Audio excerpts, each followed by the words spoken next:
Microphone check, 1, 2, what is this? Everybody hates sleep back in the biz.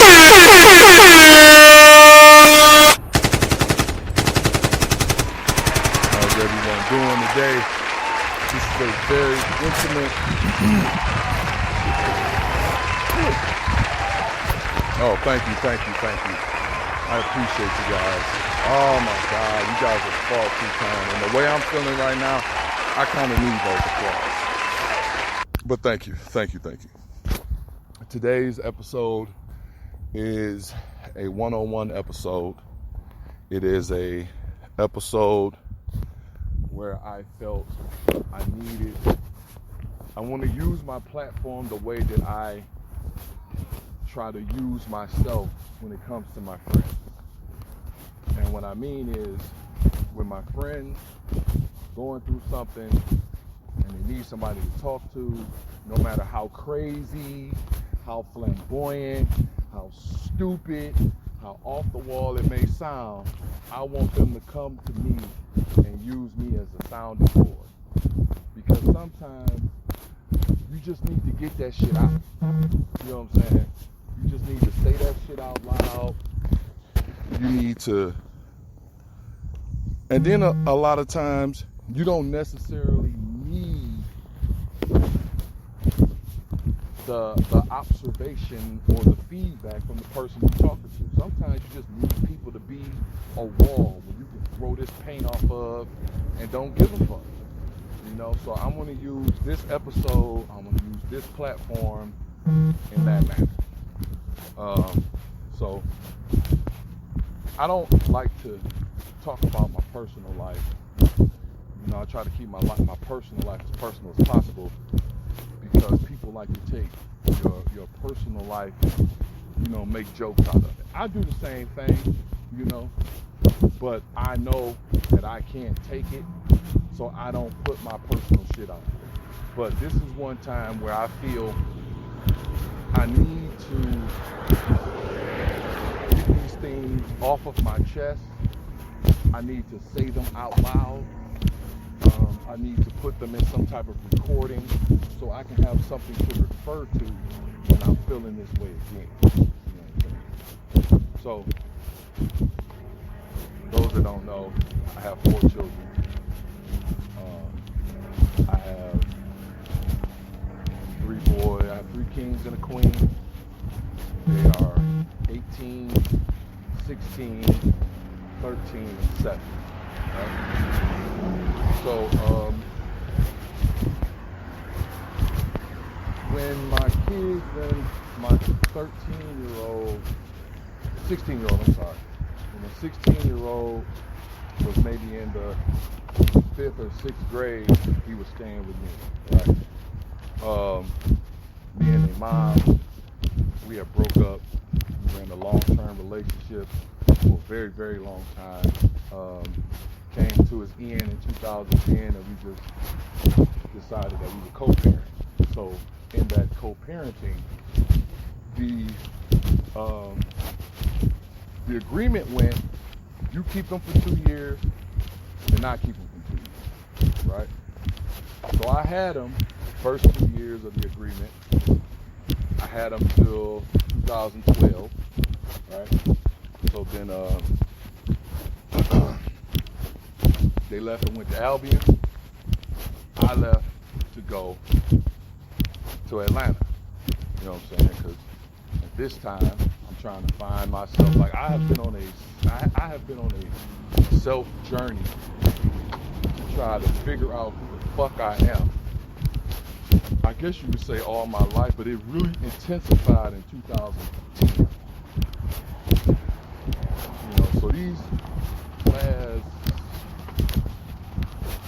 10, 12 years have really been defining for me as a man, as a father, as a pillar of my community. You know, these last 10, 12 years have really kind of almost shaped me, if you will. So, 2013, I decided that I was going to be celibate, and I'm going to take this celibacy journey to Atlanta, right? side note, I hate side notes, but telling yourself that you're going to be celibate on your way to a place that has a ratio of, I would say 25 to 1. I'm being modest here. The ratio of single women to single men in Atlanta, it is astronomical. And I am an advocate for any young man that is going through their current hoe stage. I advise you to go to Atlanta, safely get that whole phase out of your system, and then go live your life. Because you do not want to be a 32-year-old man running around these streets asking people where the hoes at. You know what I'm saying? You do not want to be a 35-year-old man running around in these streets asking people where the hoes at. Alright? You also don't want to be a young man that, for lack of a better phrase, don't know how to handle his vagina. You know how they say people don't know how to handle their liquor, so they act drunk off a first sip. A lot of you dudes are the same way with vagina. Y'all don't know how to handle y'all vagina. Y'all get a piece of vagina and lose your motherfucking mind. Next thing you know, you want to kill her, you want to kill her family, you want to kidnap her kids, all because she gave you some pussy? Come on, man. So, that whole phase out you, go live your life, do your thing. Right? So I went down to Atlanta in 2013 on celibacy, and I did good. I did good. But while I was in Atlanta, that's when I found out about my queen. That's when I found out about Riley. Right? Riley was like probably a lot of the children that's been conceived, was unexpected but appreciated. What I mean by unexpected, because nigga, I'm not planning pregnancies. Like, I don't go into sex saying, hey, we're fucking here, you're gonna have this baby there, I don't do that. But it's appreciated because I've been wanting a daughter since Noah was born. I thought Noah was going to be a girl. I thought my 13-year-old was going to be a girl. Comes back that he wasn't. It was a beautiful budding boy, which I love and appreciate too. But once I heard I had a daughter coming, I said, oh, my kid cipher's complete. I'm good. I don't need any more. I always only wanted a boy and a girl anyway, But the universe gave me 3 boys and a girl. I don't need no more kids. I'm good, right? So 2013 comes, Riley's here, 14 passed. I come back to Detroit in 15, right? So I come back and I'm trying to figure shit out. I'm living with my mom at the time, so I'm like, fuck it, I'm gonna go grab me a job. At that time, I didn't care about using my degree or, putting forth an effort to get the actual job that I want. I just wanted something so I can have some money in my pocket. I wouldn't be a leech to anybody that I'm living with at the time. So that's when I started working. I was working a security guard job, working at Rush Trucking, did that a few years. Then after Rush Trucking, I went to aluminum blanketing, which was all the way on the Pontiac. That was cool until it wasn't. Shout out my nigga Kev, cool dude, probably the coolest nigga in Pontiac. Real cool guy, man. Shout out Kev. So, all while I'm, like I said, trying to find myself and going through these ups and downs, growing pains, I messed around and I fell in love. I met my ex-fiance in 2016. Still working at Rush Trucking a little bit. Met her in 2016. We hit it off quick. Met her in September. I think we moved in with each other by November. By the new year, we had moved into our own spot. You know what I'm saying? By that next September, I'm asking this bitch to marry me.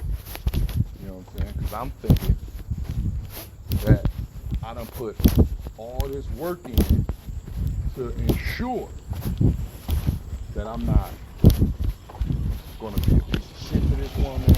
I'm going to change all my ways. I'm going to be attentive. I'm going to be sweet. Everything that I was in my last relationship, I'm going to be the exact opposite of that. And it worked. It worked for a minute. It worked until I was having conversations of getting my kids to stay. You know, once I started talking about my kids staying with me, that's when the conversations and attitudes and dispositions started to change a little bit. You know, it became more of a, well, we don't have this space, we don't have this, we don't have that, you're not getting paid this amount, we need this, we need that. You know what I'm saying? It was like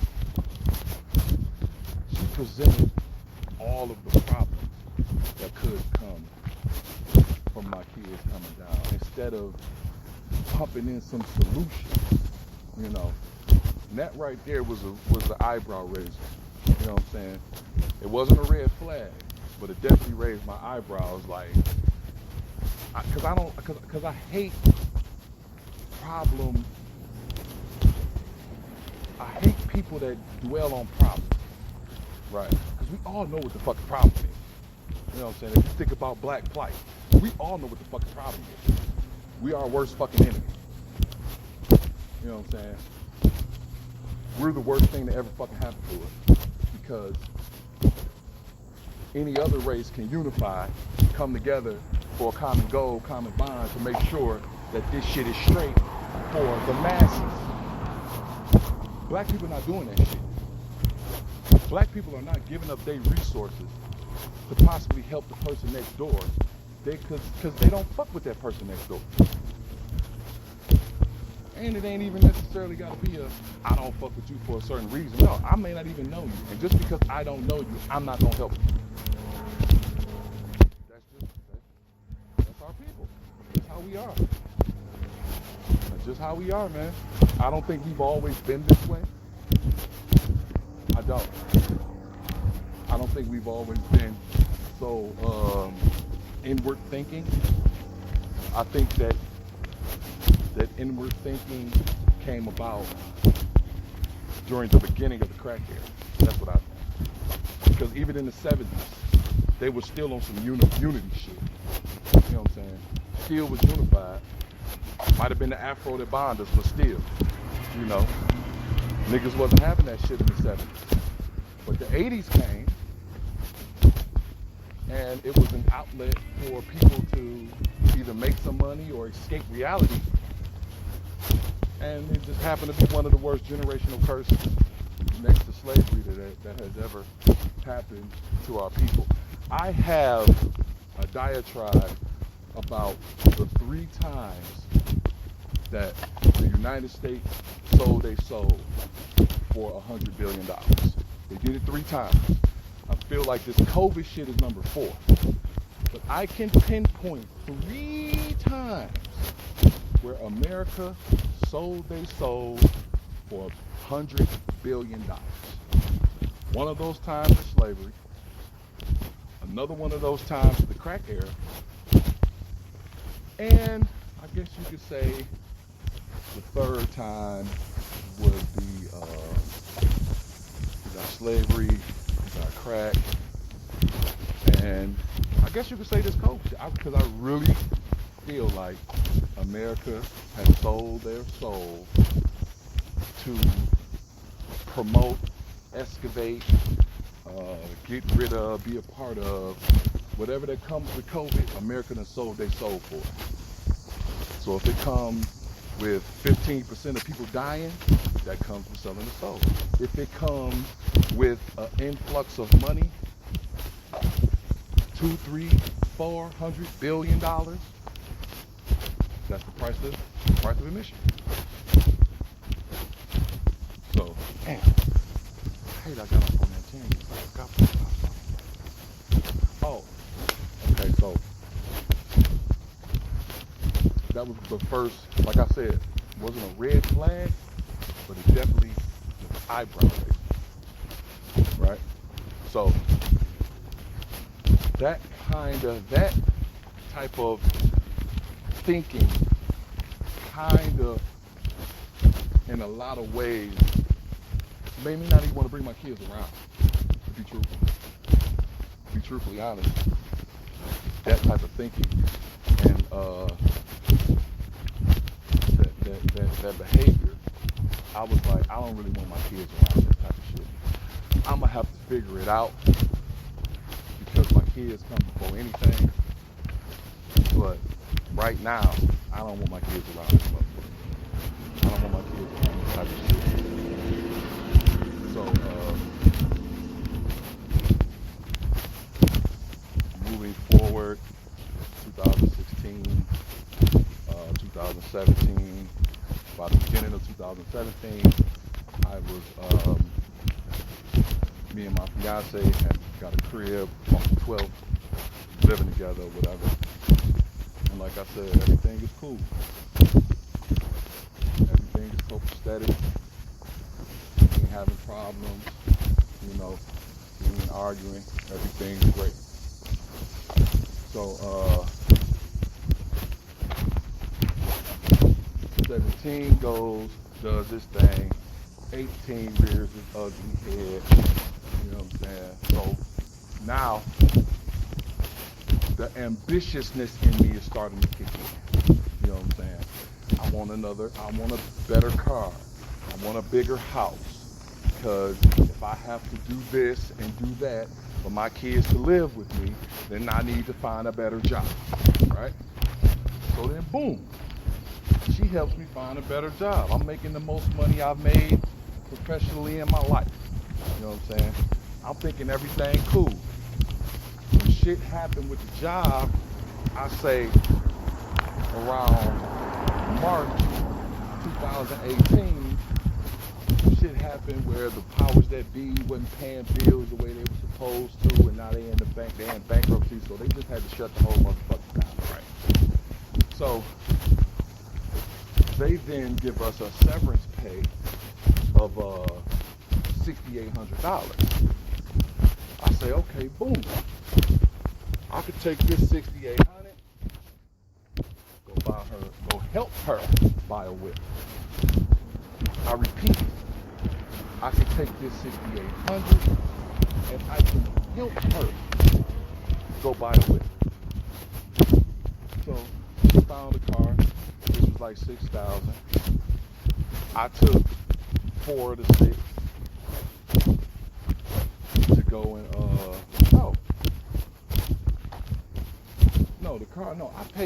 I take that back. The car was $4,400, right?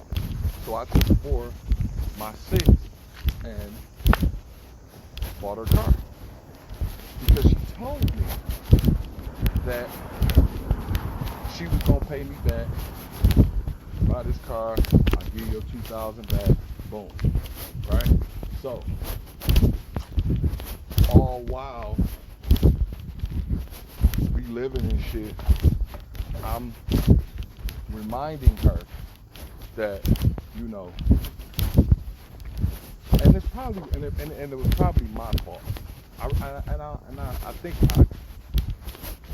think it was my fault because if I was gonna buy her the car, I should have just bought it for outright. But it was her idea to pay me back. It wasn't my idea. I didn't have any intentions. I wanted to buy the car and just leave it at that. Okay, I bought you a car because you wanted a new car. I'm trying to do something for my, how you doing? I'm trying to do something for my lady. So I didn't want the payment back. She said she was going to pay me back. So, when somebody say they're going to do something, you expect them, to do it. So, I asked one time, kind of got upset about it, then left it alone. Asked again, she kind of got upset about it. But the third time I asked is when I guess she was fed up. And then she called herself going off, saying, why would I give you $2,000 and we still have bills? It'll just be like me giving you the money and you giving it right back. And I'm like, I don't give a fuck. Okay, if you pull $2,000 out of your account, hand it to me, and then I take this same $2,000 back, put it in this hand, and hand it to you. God damn it, you did what the fuck you were supposed to do. We can move the fuck on. And I understand that that's minuscule and it's lightweight, petty, but it's the principle. You know what I'm saying? It's the principle about the situation. You can't tell me that we gonna spend our lives together and I can't trust you with $2,000.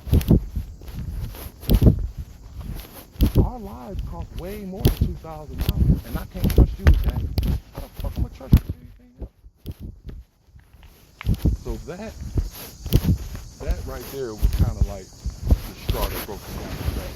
You know what I'm saying? I gotta stop saying what I'm saying. I have to find another way to transition to my next thought. But that was the straw that broke the camel's back. And that's when the blinders came off and I started to see shit for what the fuck it was. You know what I'm saying? And what really made me be like, oh, this bitch is trying to leave. She would do shit like she was a bowler or whatever, right? So she was bowling, and when she would go bowling, she would take a bag with her. I'm thinking this bag has bowling balls and shit in it. But in all actuality, this bitch was packing little shit here and there, taking it to her girl crib, cause the bag would be stuffed, right? She'd leave and come back, bag flat in the motherfucker. I'm like, damn, where's the bowling ball at? Oh, I left it in the car. So one day, she on her way to go bowling. This was Wednesday. She on her way to go bowling. And she say, you take my bag out to the car. So I grab her bag, bitch, full as ever, fluffy as fuck. I grab the bag, throw it in the trunk. But as I throw it in the trunk, I unzip one zipper.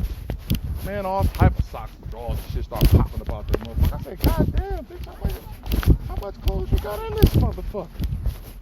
For this shit to be popping out like a jack in the box. Like, God damn. So then I was like, oh,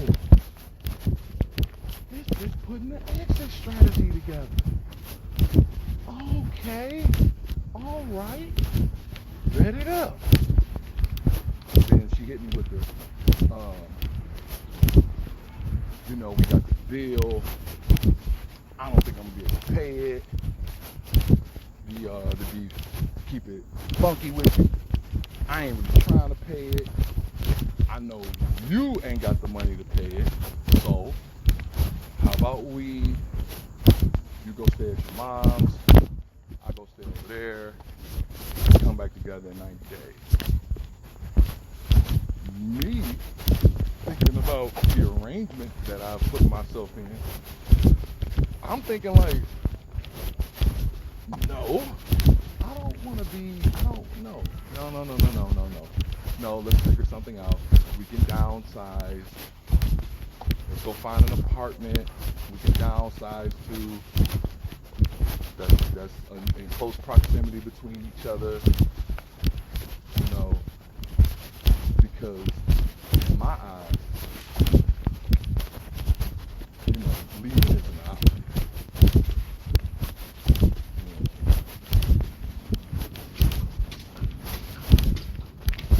Leaving isn't an option.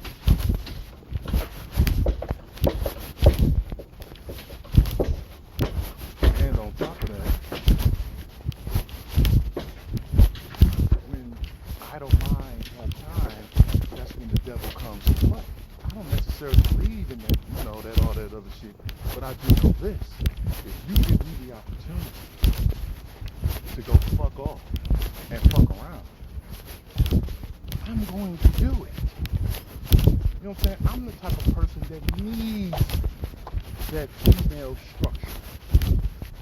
You know what I'm saying? I know that I'm a womanizer. You know what I'm saying? I know that it's very easy for me to start a conversation with a woman, and that conversation most definitely, 60% out of the time, is going to lead to something physical. I know this. I didn't want to put myself in that fucking position. I didn't want to go down that road, because I know where it's going to lead to. Bitches. I'm not trying to deal with bitches. I'm 30 at the time. 36 years old, 37, yeah, 36 years old. You know what I'm saying? Like, I ain't got time to be out here chasing no hoe. Come on, man. I went through my hoe phase. Had a damn good time, too. Did some epic shit during my hoe phase. But don't force me back down that road. You know what I'm saying? Don't force me back down that road. So, we eventually part ways, right? Last time we stayed together, it was in October 2018, right? And I fucked around and came across an old friend of mine.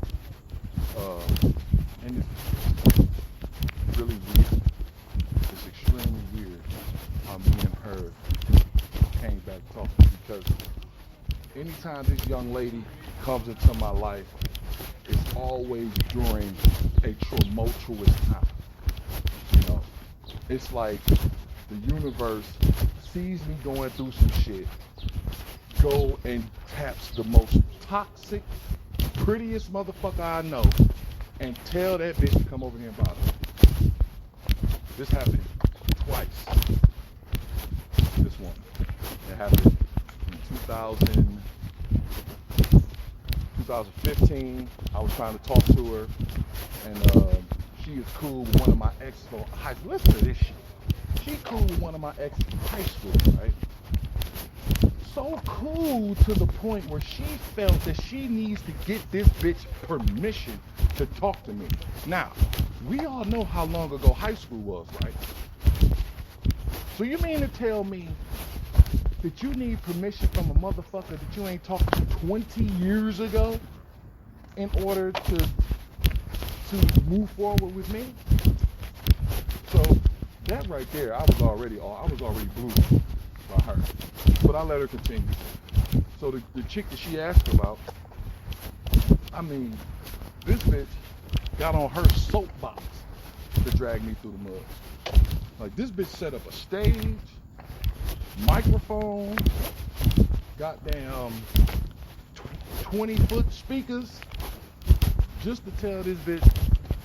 She told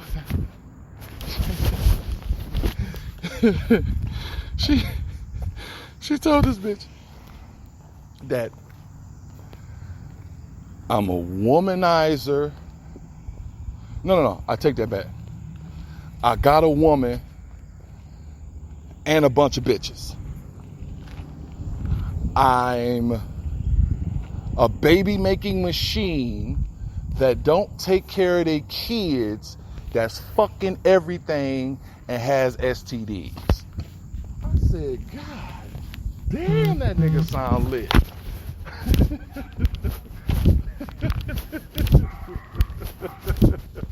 That nigga sound like a whole little lituation, nigga. How the fuck you pull that shit off? So, as she's telling me this, I'm laughing hysterically. Because I can't believe that a bitch would go out of their way to hate like that.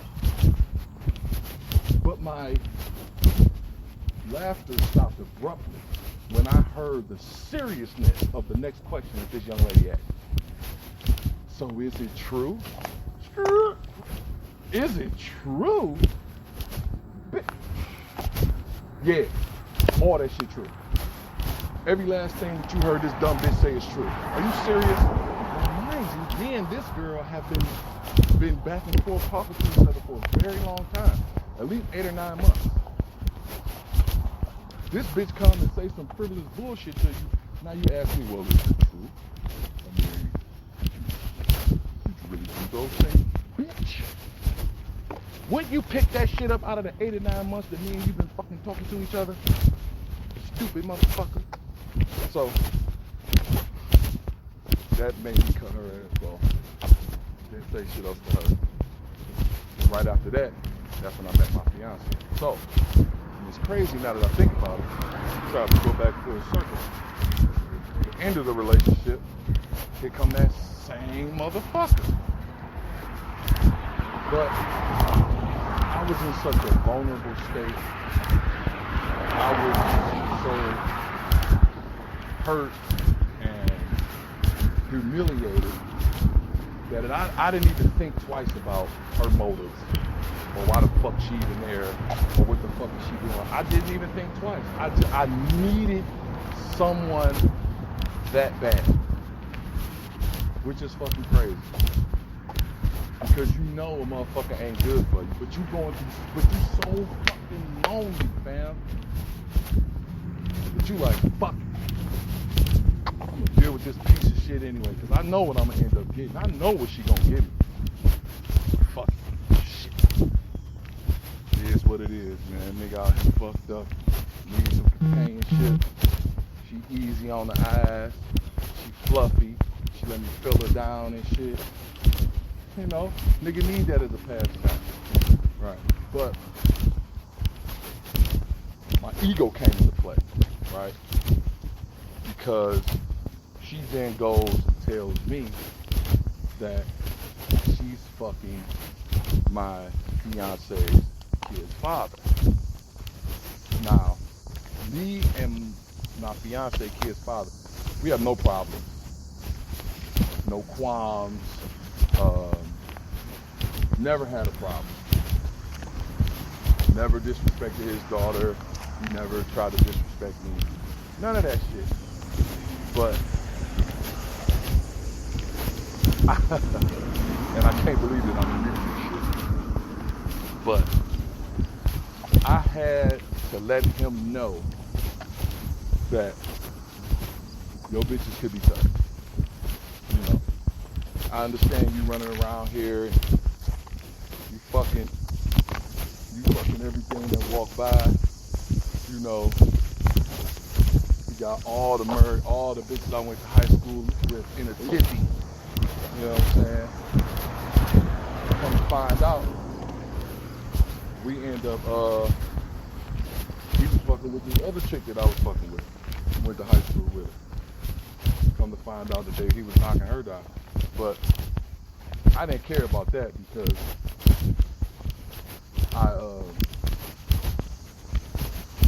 I had his, I guess you could say, his main thing in my pocket, right? So,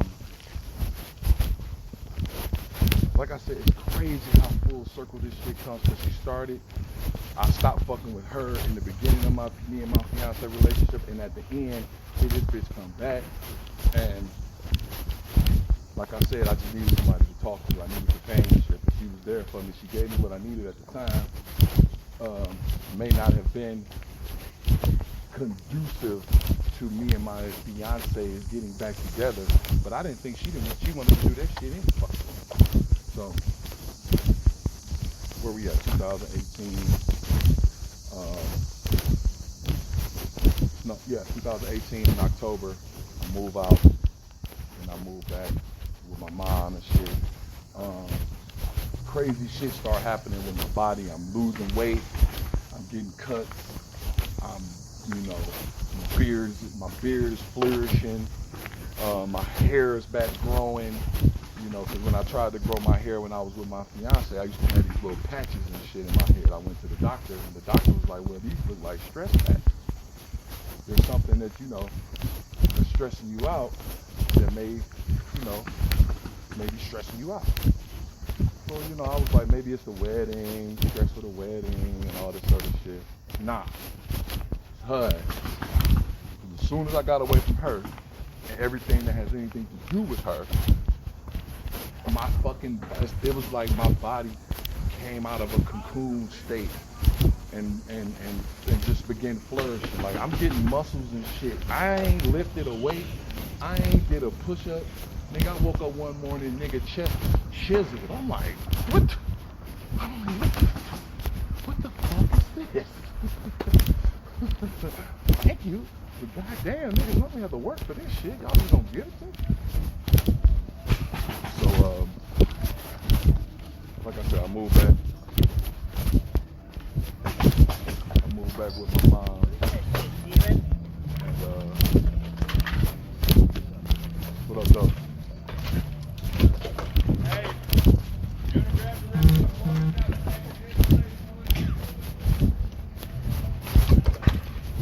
I grabbed,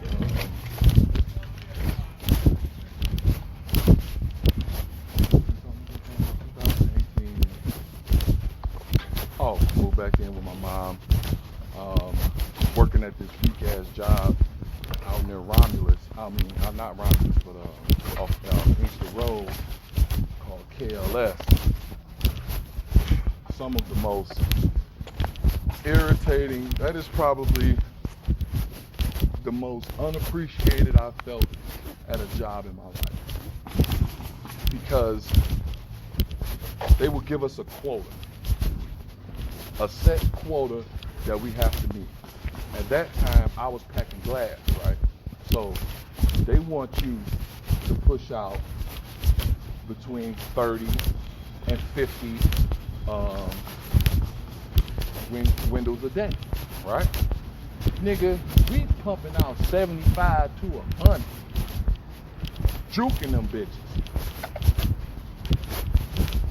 Instead of them coming and saying, hey, you guys are doing a great job, man. You're doing way over what production is asking for, to the point where we gotta get on the high-low guys. Like, we appreciate y'all. No, these motherfuckers came and said, do you think you can slow it down? Because y'all moving too fast for the high-low workers, and it's making the glass area load up. And I looked at that thing and said, man, oh, you know what? Whatever. You want me to work slower? No fucking problem. We end up moving from one venue to the next. It was like they put an ocean into a pond. Because it's all these moving parts that came with us, right? All these moving parts from delivery, from delivery to staging, from staging to packing, from packing to restaging, from restaging to loading. A lot of moving fucking parts, man. And you dumb motherfuckers put us in this little ass area. So even when we do get, let's say we get 50 windshields done. We got 50 windshields done. We now have to literally stand around and wait for the high-low niggas to come and move this shit because we can't do anymore because then they're gonna start stacking up over here by us. And we have nowhere to work.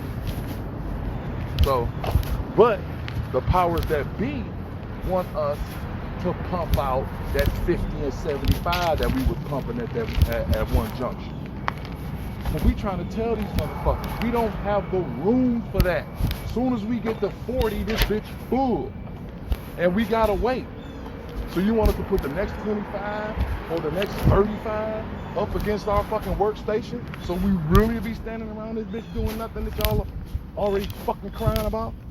Niggas standing around doing nothing? So, like I said, the most unappreciated I ever felt at a job was this. So April came about,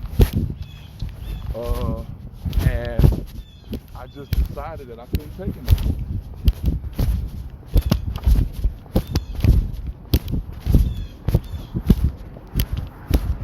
You know, I just decided that I'm not, this $11, this $11, because actually I had to take a pay cut. I came in there supposed to get 13 because I was a high-low driver. They didn't have any high-lows that I could fit on. So then they docked my pay because they didn't have the equipment. I let it go because I'm trying to be like a team player and shit. I'm like, I understand. Y'all ain't got nothing for me. Y'all don't feel like y'all should have to pay for services that I'm not giving you guys. I get it. I'll take my $12.50. Boom. So then,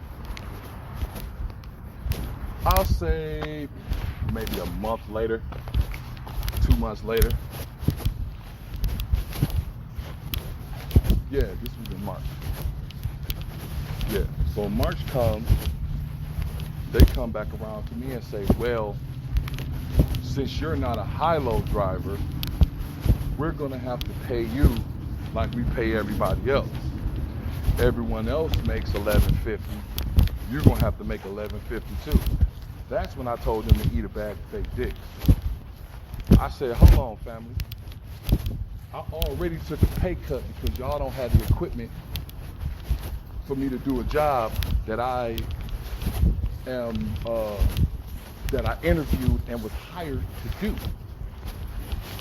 So now that y'all don't have the equipment, I now have to take a pay cut because y'all coupling me in with everybody else? Nah. I don't agree with that. She was like, well, this next check, you're gonna get your current pay, but the check after that is gonna go down to 11.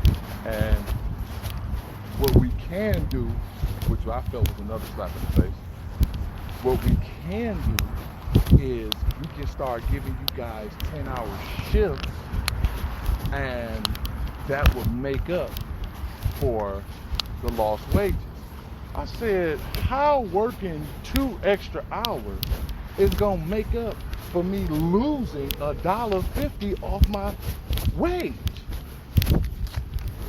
I said, working more hours for less money ain't what's up. You know what I'm saying? Like, I'm like, that's not what's up. So everybody in the plant, they not trying to rock the boat. You know what I'm saying? They just happy to have a motherfucking job. I don't give a fuck about this job. You know what I'm saying? I'm at my wit's end with these motherfuckers anyway. So April came about, and I just stopped going. Then they called me maybe around April 12th, April 14th, and was like, so Mr. Maxwell, you haven't been to work in a week. Just trying to figure out what was going on.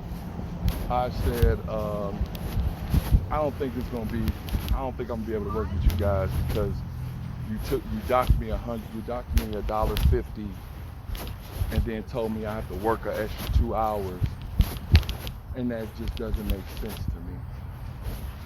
And if it doesn't make sense, I don't see the reason for me to do it. So I'm just gonna have to appreciate the opportunity you guys gave me. You know niggas, when you get into that exit mode, appreciate the opportunity that you gave me. You know, I love the camaraderie that we had and the people that I met, but I don't think I'll be able, So I left that job, and that was April 2018, right? So all of 2018, then I messed around and I found another young lady. And she has been nothing but a breath of fresh air. Everything that I'm used to in women and everything that I expect a woman to do, she does the exact opposite, and it's still blowing me away to this very fucking day.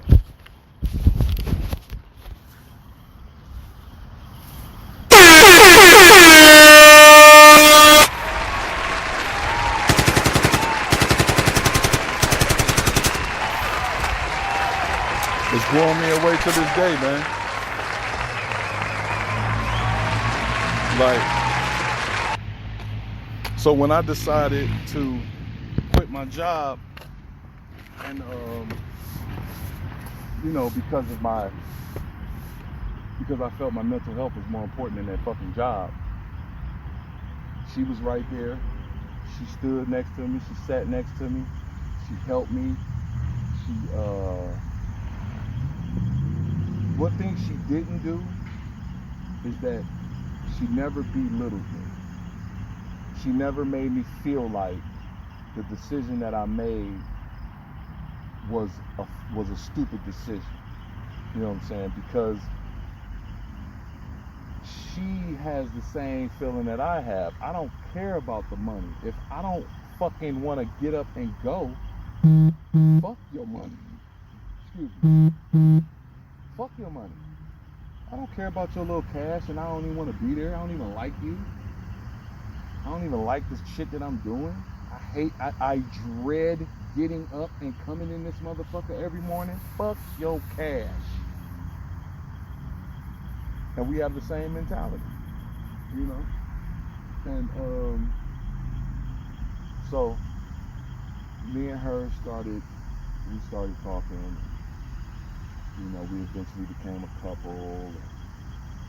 She told me that I could move in with her.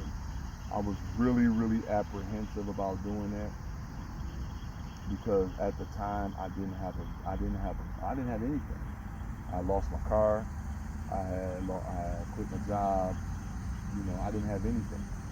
And she offered that to me, and I was very reluctant at first. It took me a minute before I actually, before we moved in with each other. Because I just had to, I didn't want to be like that nigga that's mooching off of her. You know what I'm saying? I know I don't have nothing to contribute to anything going on in this household, not to mention she got 3 children of her own. You know what I'm saying? I don't have nothing to offer to this household. I don't have nothing to offer to my kids, let alone yours. So why would I put myself in a position of head of household and I don't have any of the attributes or the tools, not the attributes, but I don't have the tools to be head of household. But like I said, she was adamant about it. She assured me that everything was going to be okay. She assured me that something, just keep your head down and keep doing what you're doing. Everything is going to work out. So we eventually moved in with each other. We stayed in these apartments in Southfield. And once I moved in with her, I then rekindled the relationship that I had with my brother. I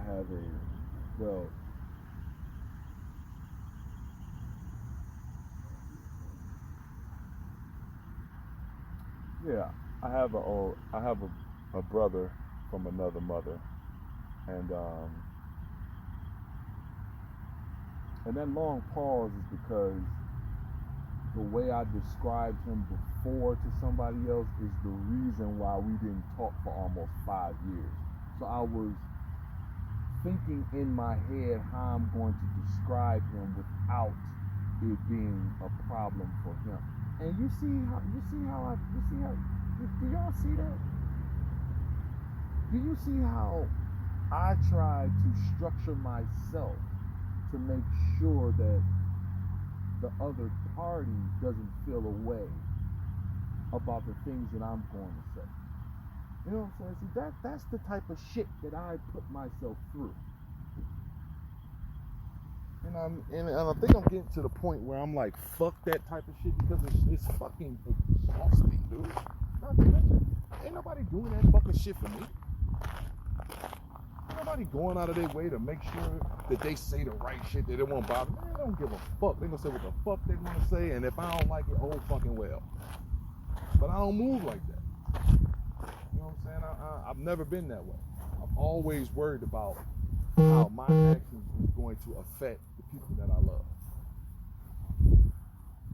So,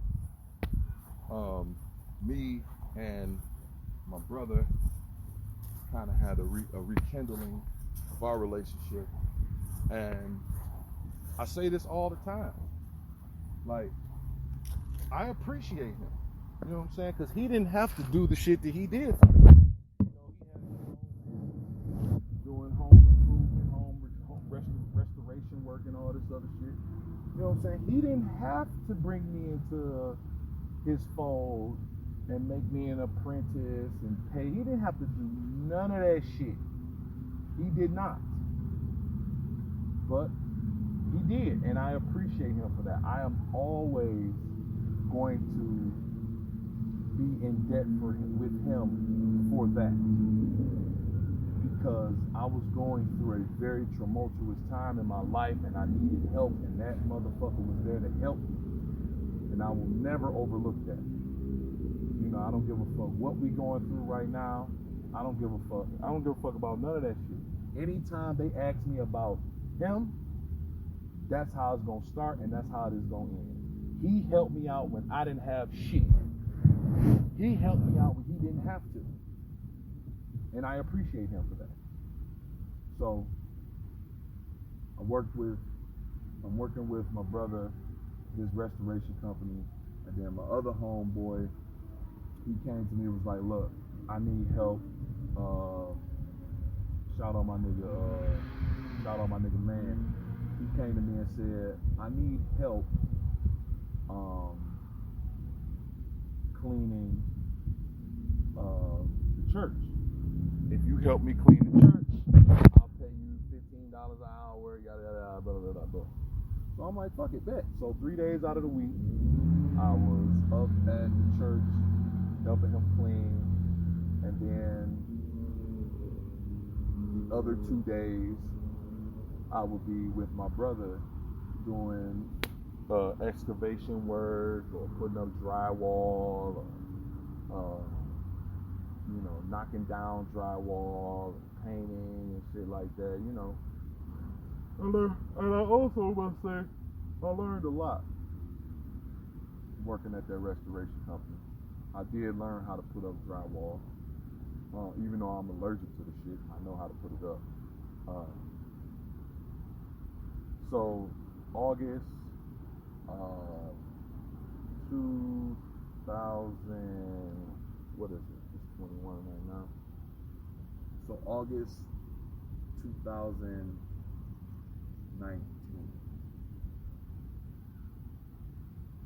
Yeah, August 2019, August 23rd, 2019. I get a call from a school, and they asked me if I wanted to come and do an interview. And I had already went up to this school to put in for a coaching job. And they remembered my name, remembered my face, asked me if I wanted to come in and interview for the physical education teacher position. I go in there, kill the interview. Lady, she loves me, I'm loving her, and we're having this great conversation, and then she just sits for a second and looks at her pad and says, well, I feel your passion. I feel how much you care for kids that you haven't met. I want to offer you the physical education teaching job right now if you want. When she said it, I was in utter and total shock. And then it became so overwhelming that I began to cry. because I got to thinking about all the shit I have been through since 2016, all of the shit that I've been trying to become and try to do and be for my kids. I knew that once I got this PE teaching job, that I can now move in a direction that can bring my kids back home. All of this is going on in my head at one time, and I just broke down. There were literal tears of joy, to the point she started crying.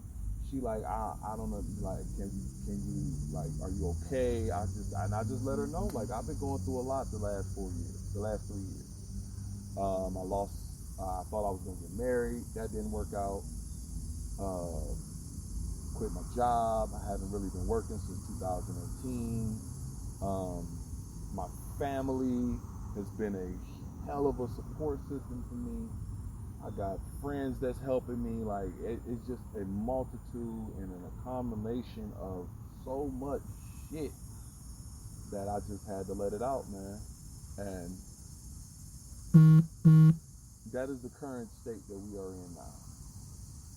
Current state is that I've been a PE teacher at Detroit Premier Academy for 3 years now, and it is, next to playing basketball, the best thing that has happened to my life. I don't wake up feeling as if I have to go to work in the morning. I wake up fulfilled, right? So going into work is not a fulfillment. I'm already full of joy because of the path that I know that I'm taking myself down. Like, I don't have, maybe the only qualms I have about going to work is getting up in the morning. That's it. Other than that, I love the job. I love the people I work with. I love the students. I love the parents. I love everything that comes with being a teacher. I fucking love it, man. I really do. I love it. So, I'm saying all this to say that with all of this love and all of this elation that I have, I'm still dealing with shit like everybody else. The one thing that I'm dealing with is the fact that I don't have my children living with me. And I understand within co-parenting, especially when you're co-parenting from a distance, that there has to be some sacrifices that has to be made, which I understand. My only thing is, why do I have to sacrifice so much in order for this to work? Like I said earlier in the podcast, we had an agreement to where you keep it for 2 years, I keep it for 2 years. And like I said, life got a hold of me, got to whooping my ass from 2016 to maybe 2018, 19. I'll say 2018. So it was whooping my ass for 2 years. So the 2 years I was supposed to get him, I wasn't able to because I didn't have the means.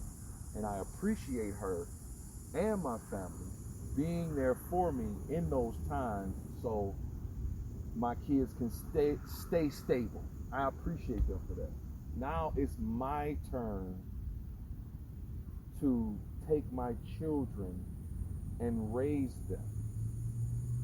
And I really feel like that I'm getting so much pushback because I want my kids to live with me. I don't,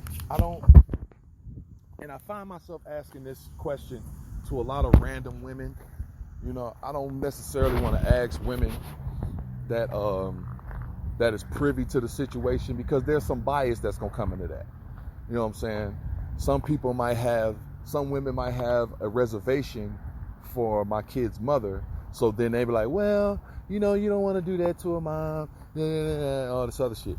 So I have been asking people that don't know her, that barely know me, Make it an overview type of question and see what they would do. And every woman that I ask this to, the first thing is out of their mouth is when and where. When are you coming to get them? Where am I dropping them off? You know what I'm saying? You hear all these stories about how, especially black men, it's this narrative that they push saying that black men don't take care of their kids, don't want to be in their kids' life.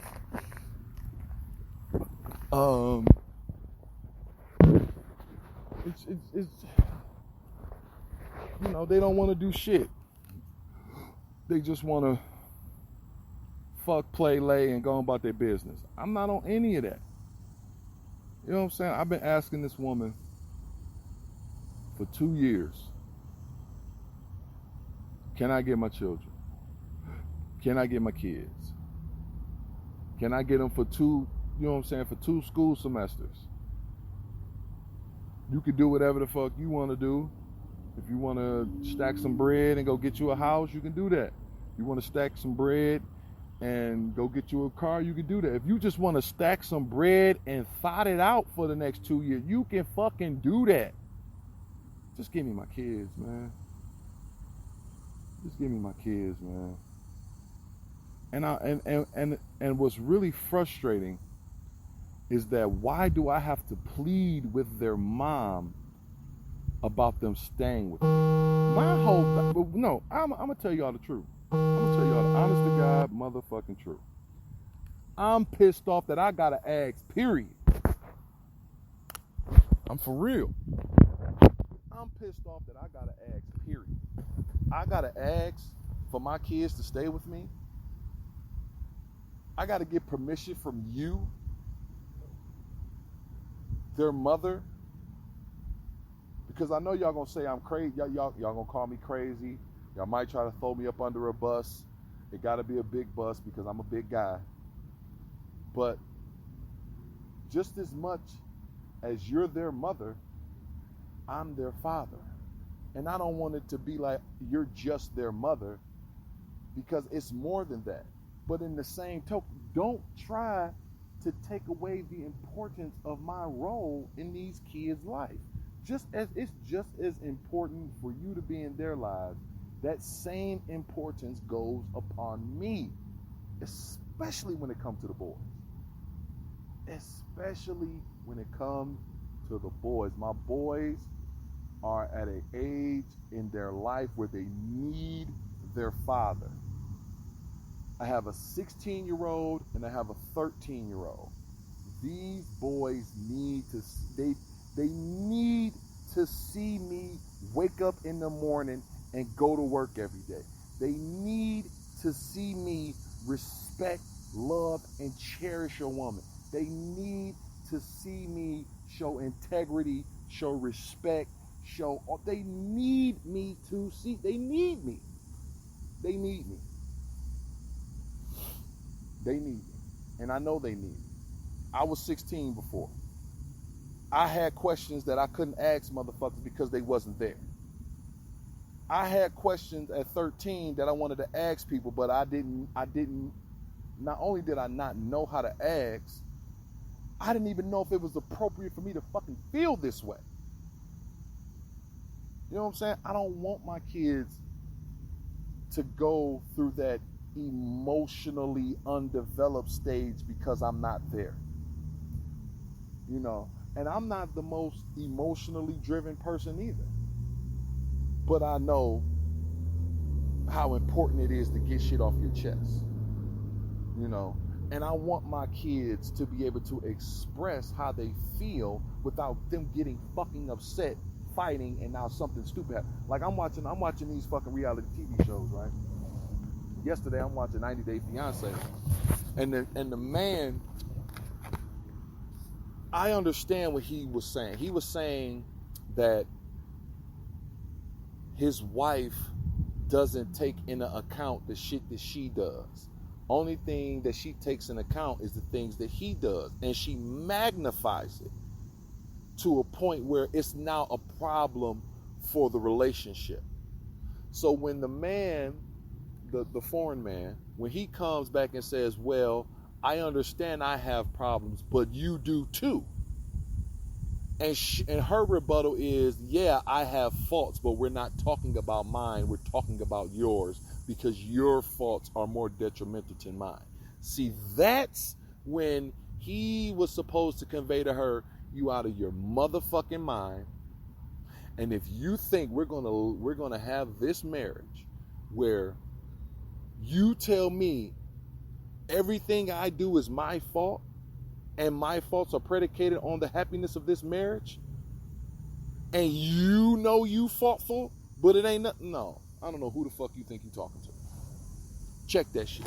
But that whole dynamic in that relationship, that woman doesn't respect that man. You know, and you can tell when a woman don't respect a man is when a man is furious,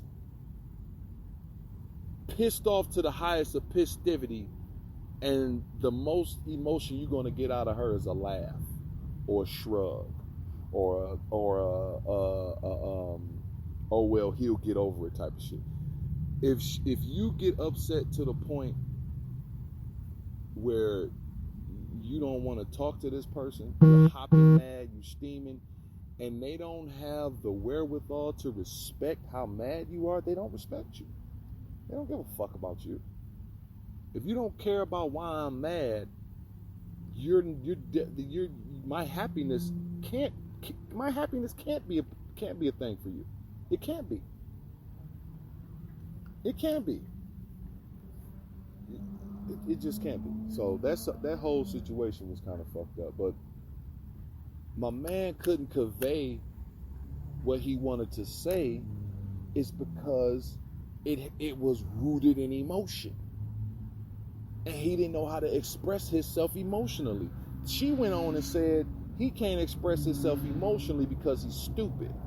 People that can't express their emotion is on the cusp of stupidity. That right there let me know you don't fucking respect that man. You don't respect that man. And you know he can't communicate when he gets emotional. And you use that to your advantage. You use that to say, well, he's not telling me what's wrong with him. He's just getting mad and leave. You're not trying to pull out what's wrong with him, because if you keep digging and digging and digging, you're going to figure out you're the root of his fucking problems. And once you find the root, that's like looking in a mirror. People don't like looking in mirrors. Nope. If y'all don't take nothing away from this podcast, I want y'all to take this away.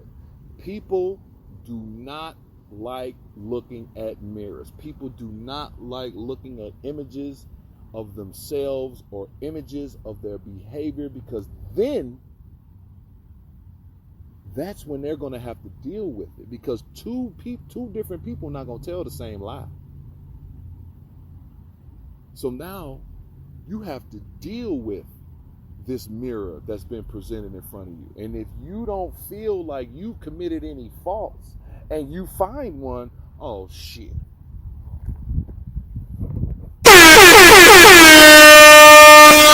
Shit. You done fucked up, man. You gonna fuck up the church's money with that one. I hope you got your lunch pail and your hard hat, because it's gonna be a long day for you. So I don't want my kids to go through that. I don't want my kids to be emotionally unavailable to the point where they can't convey how they're feeling, because they've never seen a man or heard a man convey his feelings or talk about his feelings in that manner. I don't want my kids to go through that. I don't. So at this juncture right now, I'm pretty much in limbo. I live in Michigan, which is a matriarchal state, meaning that the mother has pretty much 100% say of whatever goes on in the child's life. And that's another thing that I don't want to do. I don't want to take this shit to the courts. You know what I'm saying? Because I feel like if I take it to the courts, then they gonna have to take a fine tooth comb and go through her shit, and they gonna come across some shit that she don't want them to know. I don't know what it is. I don't know what she's involved in. I don't know what she do, but I have a feeling once they start this court process, some shit gonna come up and it's not gonna be good for her. You know what I'm saying? I don't want to do that. I really don't. But I also don't want to feel like this when it comes to my children.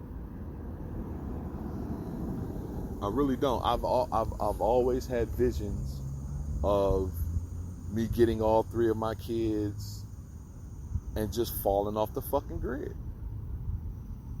You know, we just pop up in Arizona, living lavish. You know, and I don't want to, and that's not fair to her. But in the same token, I'm not doing this seesaw dance back and forth shit. You know what I'm saying? You're not about to dictate how the life with my kids are going because of some personal shit. I don't know what the fuck it is. Truthfully, I don't even care. It has nothing to do with me. Her personal life, I stopped caring about her personal life June of 2019. Because like I said, I did try. We had conversations. But the conversations didn't lead to nothing. The only thing the conversations did, it reminded me of how I felt in 2010. It reminded me of how I told myself I'm never going to feel this way about myself or anybody else ever again. And from the conversations we was having, nothing has changed with her since 2010. So that shit's null and void. Whatever she does personally, I don't care. Like one day she was telling me about some of the health concerns she was having, and a lot of the health concerns had to do with her vagina. And I don't mean to sound like a dick, but once I figured out the health concerns about her vagina, I stopped caring. I stopped listening. I'm waiting for the period. You know what I'm saying? Like I don't give a fuck. I don't give a fuck. So that's the state I'm in now. I'm currently trying to find a way to stay sane. I'm currently trying to find a way to not make a situation worse than it already is. I'm trying to come to some type of conclusion, some type of something, because and at the end of the day, and I hate using that phrase, but at the end of the day, you're hurting no one but the kids. It's the only person you're hurting, and you're being selfish in doing that. So if you want to be selfish in doing that, I'm gonna let you rock out with your cock out. I appreciate everybody that's listening right now. This is probably the first time that I have did a self podcast, and shit, I got some good material here. So I appreciate y'all listening. We're gonna end the pod with my man Nipsey Hussle. His birthday was August 13th, I think it was a couple days ago. So yeah, this is my man Nipsey Hussle. Rest in peace, Nipsey. Happy birthday, Nipsey. Y'all have a good one. Pulse out. Ocean views, small circle, it's a chosen few. I wrote it down and I followed through. I bought a pound and we rode the few. I talk shit, but she know it's true. Ocean views, small circle, it's a chosen few. I wrote it down and I followed through. I bought a pound and we rode the few. I talk shit, but she know it's true. Blessings, bitches in my section. Yo, with all this money, I'm obsessive. Weapons, Turning off y'all extras. Turning off this bullshit direction. Turning up my grind. Waking up to more pressure. But it's all in your mind, so I never feel pressure. Knew it's all in due time. Now 100 stacking like Tetris. Hustle hard is my message. Then double back and get extras. Know I spaz when I catch it. Yellow bone, white Lexus. All black tint, 2 white cups, fat gold chain, Sprite Texas. I'm just young and I'm reckless. I'm just on for my section. I'm just out here on top speed with my top down and I'm revving.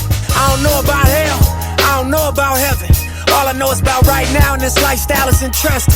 Ice down in my session, I just write down his confessions. Niggas died and got life around me, I guess that I'm an exception.